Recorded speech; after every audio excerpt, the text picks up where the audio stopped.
अर्जुन कहते हैं कि मैंने द्रौपदी को वचन दिया कि जिसने भी तुम्हारे पुत्रों को मारा होगा उसको तुम्हारे सामने लाके मृत्यु दंड दूंगा। बोले इसलिए मैं पकड़ के ले जा रहा हूं। और जब मैं कहा कि मैं इसलिए पकड़ के ले जा रहा हूं, बोले तो ठीक है। मारे तुरंत रथ से बांधा शिविर के पास आया। और जब शिविर में लाए तो हमारे द्रौपदी ने जब देखा कि अश्वत्थामा को पशु की भांति बांध के रखे हैं, तुरंत आवाज लगा दी।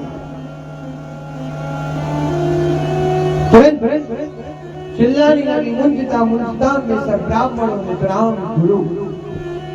बोले महाराज ये आपके गुरु जी के पुत्र गुरु पुत्र हैं।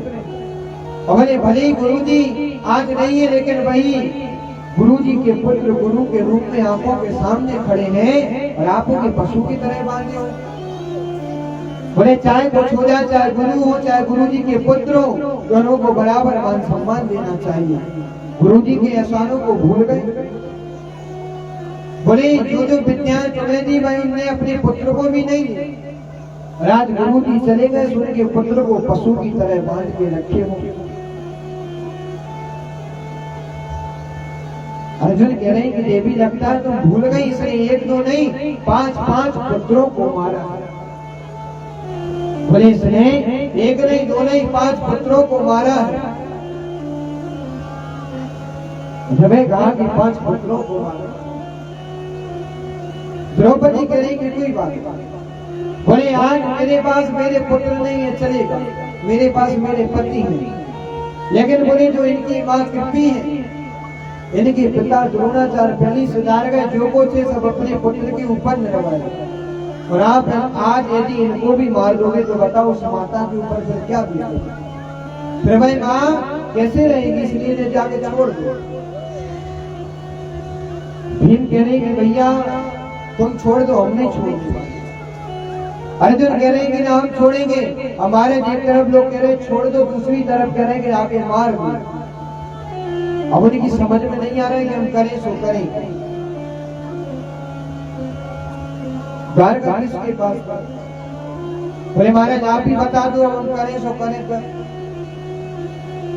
भगवान बोले कि देखो अर्जुन, बोले मैंने युद्ध से पहले तुम्हें एक उपदेश दिया था और बोले उस उपदेश में मैंने सब कुछ बताया, क्या करें। बोले यदि उपदेश तुम्हारे मन में होगा तो तुम्हें निश्चित सब कुछ पता चल जाएगा। मैं ध्यान लगाऊंगा। और जैसे ही अर्जुन ने हमारा ध्यान लगाया, भगवान ने उपदेश में बड़ी सुंदर बात कही। बोले क्या करना चाहिए, बोले क्या करना चाहिए तो बता। यद्यपि तारों